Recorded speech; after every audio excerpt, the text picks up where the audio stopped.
All right, so Jake Paul defeated Anderson Silva, and since the fight has happened, it's come out now that Jake Paul saying that he's very, very disappointed and he's probably lost money on the events because he only sold 200,000 to 300,000 pay-per-view buys. He says part of that reason is because, people saw the Tommy Fury fight, not happening, not materializing, the Hasim Rahman fight not going ahead, and then he's putting a lot of it down to Anderson Silva saying that he got knocked out leading up to the fight, and because of that, the buys absolutely tanked. And another thing that he said is that doing it in winter, leading up to Christmas, and with a lot of sports going on with Halloween, the World Series, Sunday football, he said, this is the worst time of year to fight, but I guess what? I had to fight. All my fights from now on will be in the summer with no sports. They're like this perfect gap in July and early August where there's no sports. And by the way, all my other fights were during COVID. No one had anything to do and watch anything. The NFL was cancelled, the NBA,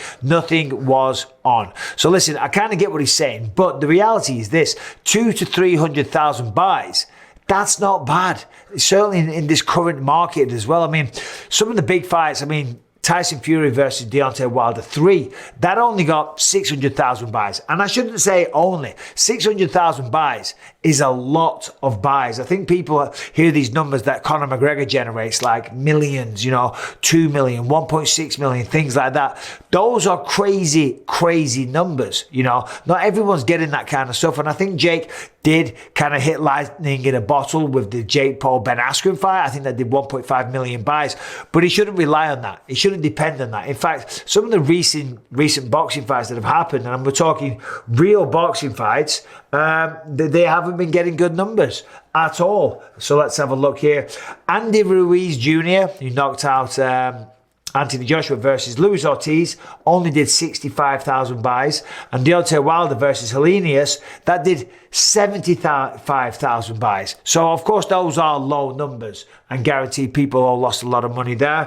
For Jake Paul, I think he just needs to realize, listen, a lot of hardcore boxing fights aren't going to buy a Jake Paul pay-per-view. Certainly when he's only fighting MMA fighters, because boxing purists, to them, that isn't boxing. And then also you got to remember, a lot of Jake Paul's demographic, they are younger people. They're going to watch it on a stream. They're masters of finding fights for free on the internet. And then also, who knows, maybe people just weren't that interested. Speaking of Jake Paul, of course, the next fight for him could well be Nate Diaz. If you saw the video that I did earlier this week, I did a little review on Anderson versus Jake Paul, and then I spoke about what could be next. And as we know, Nate Diaz was in the building. He got escorted out of the building, and he got into a scuffle with Jake Paul. All great promotion. So I went off on a tangent in that video, and I said perhaps Nate Diaz would lose to Jake Paul. Of course, I think I touched a nerve with old Nate Diaz. He came out on Twitter the other day. He said, I've only seen one fight this goofy fucker's ever been in. And he showed a picture of me, getting knocked out against Dan Henderson. So, Nate Diaz, come on, mate. What's your problem? I didn't say anything bad. I didn't say anything disrespectful whatsoever. The reality is, though, the position that I'm in, Daniel Cormier, Dominic Cruz, we're analysts, we're commentators, and, we do extracurricular stuff as well. We have podcasts, etc. And we talk about the sport, and we have to give opinions. Just like when you make picks on the pre-fight show or the post-fight show, I would often say, I'm going to pick this guy to win. Sometimes I was right, sometimes I was wrong, but 9 times out of 10, I was offending somebody. But that's just the way it goes. I didn't say anything bad about Nate Diaz. I just said he's the smaller guy that used to fight at 155. And in a boxing fight, he's going to have all of his skills taken away. The jiu-jitsu, the wrestling, the punches, kicks, knees, elbows. Can't use any of that. And Jake Paul is predominantly a boxer. He's bigger, he's younger, he can crack. I said Nate Diaz probably wouldn't win. All right, if that touched a nerve, what the fuck? What do I care? All right, shifting gears to some proper MMA news right now. UFC 282, December 10th in Las Vegas at the T-Mobile Arena is just around the corner, and they just released the full card. And I've got to say, the fight card is absolutely phenomenal. Main event, Yuri Prochazka versus Glover Teixeira, a rematch of a fight that went down in Singapore in June, and an absolute classic fight, back and forth. Of course, Yuri Prochazka won the fight, but the rematch is going down. Co-main event, Jan Blachowicz taking on Magomed Ankalaev. Now, whoever wins this fight, I would say, in my opinion, is probably next up in line for a title fight. And this is perfect placement on the card. As we know, the UFC like to do that these days. They like to have somebody standing by in the background. If, God forbid, somebody doesn't make weight, somebody gets injured, somebody hurts, slips on a banana peel, whatever it is, they've got a backup. And that is the perfect backup. Blachowicz, Magomed Ankalaev, whoever wins that will be the next contender, in my opinion. Then we've got a couple of Scouse fighters in action. Paddy Pimblett is back in action, taking on Jared Gordon. I did a video on this recently. I said that, Paddy Pimblett stepping up a little bit here against Jared Gordon. Some people disagreed. Some people said this is a tailor-made, spoon-fed opponent for Paddy Pimblett. I disagree. I think you're underestimating Jared Gordon. But before that, Robbie Lawler, Santiago Ponzinibbio. What a fight that is. We got Darren Till back in the house, taking on Dricus du Plessis. As we know, Darren is, he needs a win. He needs a win, and this is a really, really tough fight, and I really respect him for taking this. But Darren is always entertaining. We got Bryce Mitchell, Ilia Topuria. We got Jairzinho Rosenstrike taking on Chris Dawkins. Alexander Gustafsson taking on Vincent Prue. These are all on in the prelims. You go down to the early prelims. I mean, we got Edmund Shabazian taking on Dalcha Longiambula. UFC 282. This fight card is absolutely phenomenal. Very excited for it. But also, as a fan, it's a little disappointing because I thought there was a good chance that we might see Jon Jones on this one. Of course, Jon Jones on this extended hiatus from fighting said he's going away to beef up. The thought was Jon Jones, Stipe Miocic, UFC 282, top of the bill in Las Vegas. And that definitely isn't happening. And if you're waiting to see Jon Jones fight, you might be waiting for a little while now, because the reason I say that is Jones is only going to be top of the bill on a large pay-per-view number.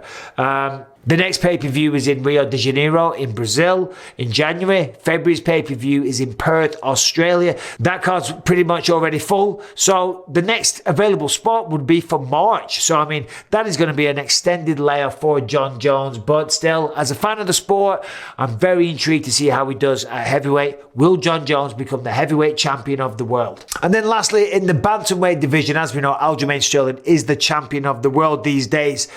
Just defeated TJ Dillashaw, of course, absolutely dismantled him in Abu Dhabi, made the fight look very, very easy. Of course, TJ Dillashaw had the shoulder popping in and out, so he went in there injured, but Aljamain beat him fair and square. But Aljamain now says that he's going to be taking some time off, he's going to rest his body. He said that the 5-round training camps really take a toll on his body. He's had a busy 2022, so he's going to take some time off and he's going to wait until June. I spoke to him today on my Believe You Me podcast. If you haven't subscribed and rang the bell to that one, please do so. But he said on there, the training camps, the 5-round fights, those kind of training camps really take a toll on your body. I need to take some downtime. He said, listen, a lot of champions only fight once, maybe twice a year. He did say, yes, there are outliers like Izzy and Volkanovski, but most champs, once or twice a year is all you see. And I'm not coming back until June. So if that is the case, I mean, it's not too far away, but it does kind of cause some problems for the other contenders. And who is that contender going to be?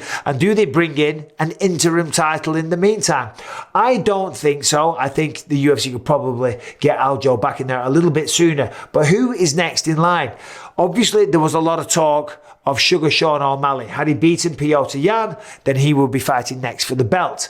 I don't know if that's going to happen. And there is also Chito Vera. Marlon Chito Vera is out there. Just knocked out Dominic Cruz in a fashion that we've never ever seen before. Marlon is getting better all the time. And if they're the top two contenders, Marlon Chito Vera, Sugar Sean O'Malley, well, let's remember, Marlon Chito Vera has a victory over Sean O'Malley, so that should put him ahead. Now, of course, there is the trump card, there is the outlier, there is the king of cringe, Henry Cejudo, Triple C. He's out of retirement. He's almost done in his pre-USADA testing pool, the 6-month period, and he's ready to go. He's talking a lot of shit, but either way, Aljamain Sterling is not taking on any of these fights until at least June. But who do you think he should fight when he returns? Anyway, there it is. There's a few of the other MMA stories circling around this week. Just thought I'd share my views on a few of those things. Anyway, hope you're well. Subscribe, ring the bell. Have a good weekend.